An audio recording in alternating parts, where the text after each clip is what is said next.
It's mid-February, it's 6 degrees outside, there's a lot of snow on the ground, and more on the way. Is today the best day to be working in our market garden? That's the question we're going to answer right now.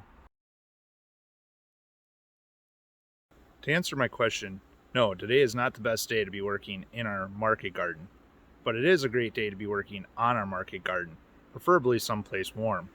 But while I'm out here, I'm going to take a few minutes to do a farm tour of all the things that are out here and actually growing during this cold winter spell, and what I need to do to prepare for when it warms up. Our first stop on the farm tour is our garlic patch. There's not much going on here at this time of the year, but last October, when planting took place, there was a lot of work that went into it, and hopefully we'll see good results later on this summer. Our next stop is our apple trees.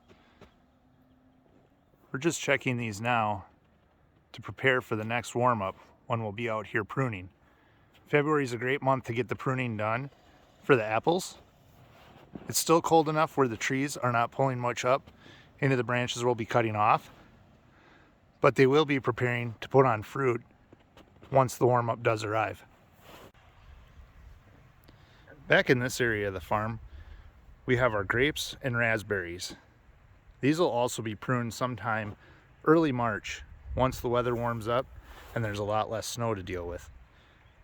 But it does look like the rabbits have been working on pruning a little bit on their own. For this nice big wide open space we have between the apple trees and our garlic patch, we did a little fall preparation and took down some fencing. We have some exciting news that should be arriving in a few weeks to fill this space.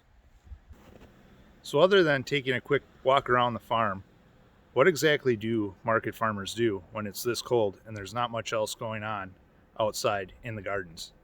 I'll take you inside and show you. Normally in the winter, we're in the shop working on projects where we can stay nice and warm. But this time of the year, our focus switches to the market garden. We start to plan for the market garden and do an inventory of all the supplies we're going to need for the season, starting with irrigation, weed control, trellising, all the way down to seed starting and harvest.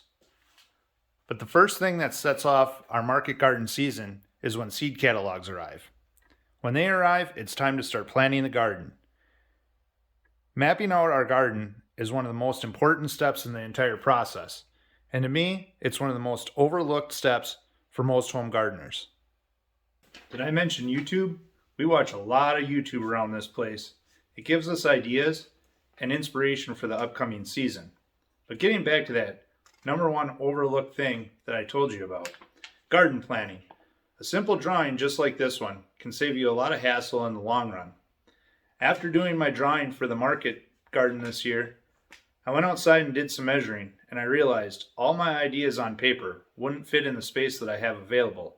So it's back to the drawing board before the planting season gets here. This is Tim from Critters Produce and Pumpkins. Thanks for watching. And our seeds are due to arrive any day now, so our next video will be on seed starting. Be sure to subscribe to our new channel so you can stay up to date on all the events that are happening around the farm this year.